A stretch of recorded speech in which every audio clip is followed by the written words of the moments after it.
Marches have been held in cities around the world to protest against excusing rape by blaming the victim's appearance.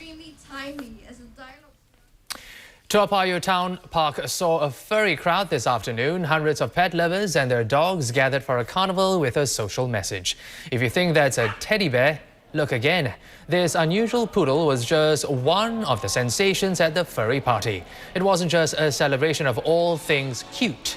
Carnival organizers say it is also a platform for animal lovers to raise awareness about pet abandonment and abuse. That's all from me for Singapore Tonight. That's IT Uploaded is coming up after the break. The thinnest smartphone, the biggest smartphone, and one that makes heads turn. Timothy Go with the lowdown coming up next. Stay tuned.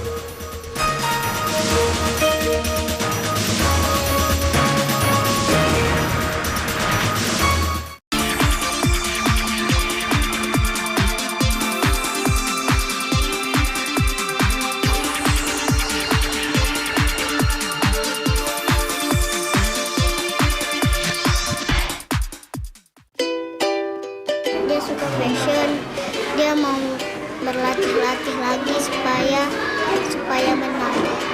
She's 9, but already being beautiful is important because it's a means to their end. Children who spend their lives taking part in beauty pageants. Is winning everything to you? Yeah. When I grow up, on Get Real, Tuesday, 8 p.m.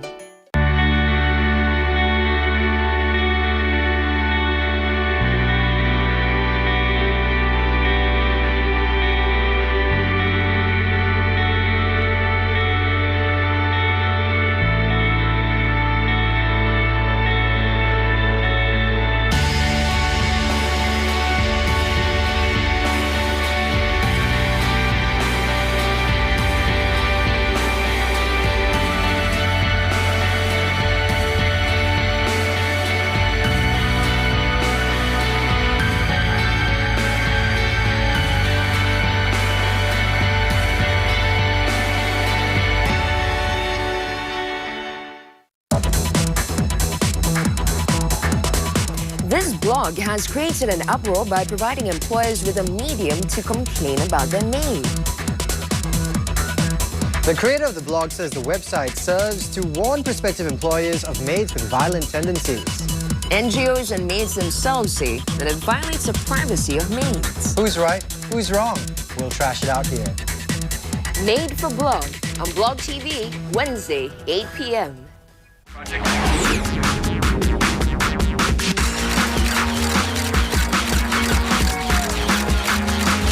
That's IT Uploaded. Believe it or not, the Windows operating system is now 10 years old. Yep, it's already been a decade, so this week, we'll turn the pages back and look at what made Windows what it is today. 95% of old desktops and laptops are powered by Windows OS of some form or another. Microsoft is looking to increase that market share or hold on to it tightly. Windows is set to unleash Windows 8, optimized for multi-touch functions and sporting the tiles that we now see in Windows mobile phones. At some point in the future, where we really haven't committed to yet, we'll see Windows 8 come. And that'll be an interesting point in time. That'll enable new scenarios. So I think we'll see some evolution on the PC side, but I think Windows 8 fundamentally through the reimagining of what the PC is going to enable a whole bunch of new form factors. It'll certainly put us better into the slate space, I think, than we are today for people that are interested in that kind of device, which is largely sort of secondary to a PC. We still don't see too many people replacing their PC with a slate. It tends to be a complementary device. But I think, and by the time we're done with Windows 8, we're going to see form factors that people hadn't even considered yet. Touch becomes more ubiquitous. With our ability to run on ARM, it just opens up a whole lot of opportunities for our partners. But it wasn't always like this. Back in those days, IBM and Apple were the standard computer operating systems, and Windows XP was just a slow starter in an already crowded place. Today, more than 330 million computers run business versions of the OS, including Windows NT, Windows 2000 Professional, and Windows XP Pro. Over 242 million PCs run the consumer versions like Windows Me, Windows XP Home, Windows Vista, and of course, Windows 7. Even our living room entertainment centers are now running on Windows. Windows Media Center links your PC to stereos and televisions, playing songs, recording programs, and even watching movies. I met Microsoft CEO Steve Ballmer when Windows launched the now-failed Vista in 2007.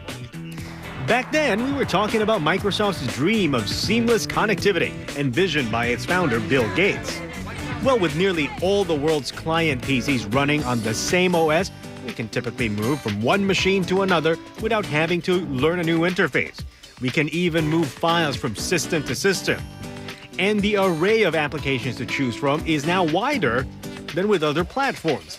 Most developers, of course, tend to build for Windows. We can say it's a chicken and egg situation because Windows is the dominant operating system, so more people develop applications for it. And one reason Windows stay popular is that so many applications are running on Windows. Windows and its dominance are part blessing, part curse, part perception. You know, I think that's a misperception. I mean, certainly we do hear about things, and it's big news when something tries to hit a Windows PC because so many people are running those machines. But the fact of the matter, through the work we've done through Windows 7 and the work we've done in IE9, which is the most secure browser out there on the market today, the number of successful attacks on Windows PCs has gone down dramatically. And the last time I looked at the stats, it actually turns out there's more hits against Linux machines and against Apple machines than there are on Windows machines. They tend not to be as public because the install bases are much smaller. And the number of people infected are much smaller. But the truth of the matter is the safest platform you can be on these days is Windows 7 with IE, bar none. There are 3 new release smartphones that landed on my desk this week, so we took them out, fiddled, swiped, and put them through the That's IT stress test.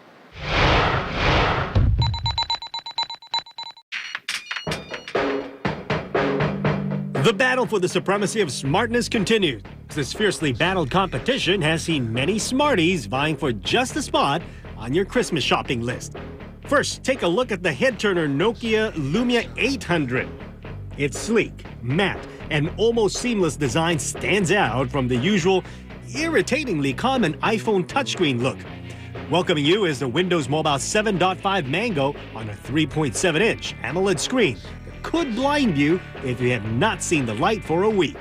Seeing Windows Mobile operating system on a Nokia phone oddly gives you a sense of relief, as you are almost guaranteed free from the unacceptable lag from using touchscreen with a Symbian OS. What we experienced next was totally out of this world. The touch sensitivity on the Lumia 800 is surprisingly on par with an iPhone. Never did we think that anyone, including Android, can replicate such sensitivity. Under the hood of the Lumia is probably not worth mentioning compared to the next 2 biggies. A 1.4 gigahertz processor is way inferior from probably many other new Smarties, but that said, you won't really feel any lag while using your usual applications. And seriously, which smartphone was designed for multitasking? There are some Nokia applications created specially for the Windows Mobile platform that we really love. First of all, Nokia Drive, which immediately transforms your phone into a GPS. It provides you turn-by-turn instructions, and best of all, the maps are free. Next is Nokia Music. The really cool feature is mixed radio. This is the Pandora or Spotify for Asia. Never heard of these services? Well, this is a customizable radio station service where you can just listen to any genre of music you want for free. My favorite? Hits from the 80s. Next, we have the slim Motorola Droid Razr. The people from Motorola managed to squeeze a powerful 1.4 gigahertz dual-core processor into the slim body, making this a very fast bobblehead. Yeah, it has a bulge-out head that houses an 8-megapixel camera that is capable of full HD video recording and an HDMI output to screen your homemade HD video for instant self-gratification. The Razr is a warm fella and seriously lacked the juice of Road Warrior. But like Apple, an update might just help this cool things off. To summarize, the Motorola Razr is another Android smartphone that will actually give you a nostalgic feel just by calling out its name. I seriously don't think many like their new device to sound older than them. Sometimes history should just remain as history.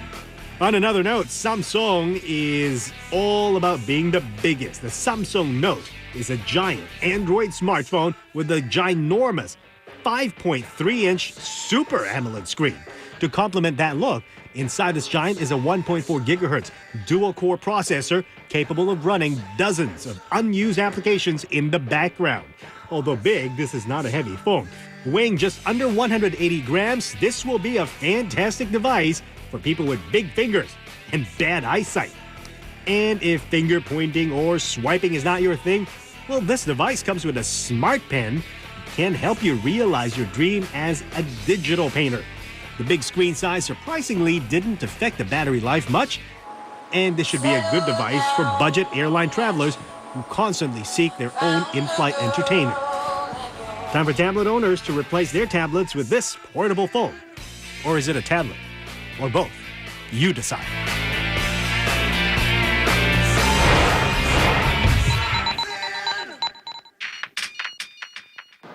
And that's all I have for you this week on That's IT Uploaded. But if you want to be IT updated, do follow us on Twitter and join our conversation on Facebook. I'm Timothy Go. That's it.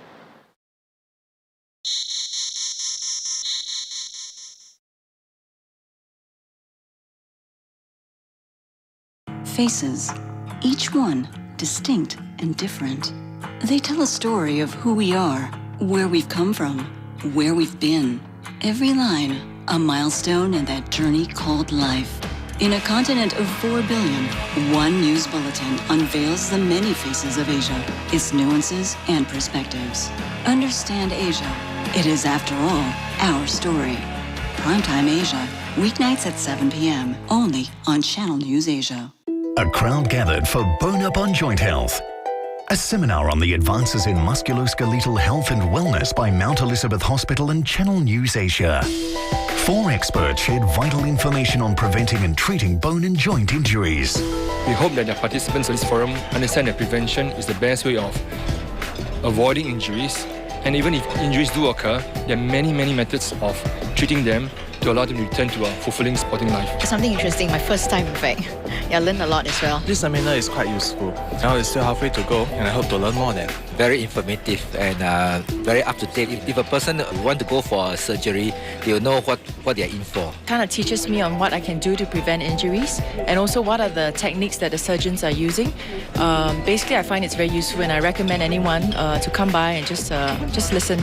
Brought to you by Mount Elizabeth Hospital. Supported by the following partners.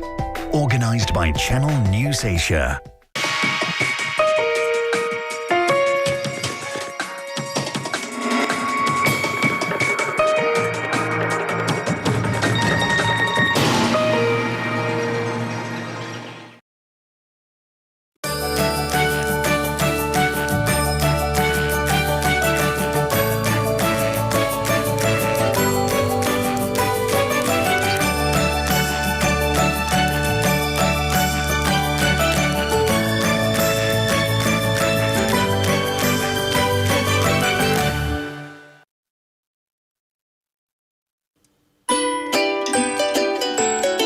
To some, they're trainiacs.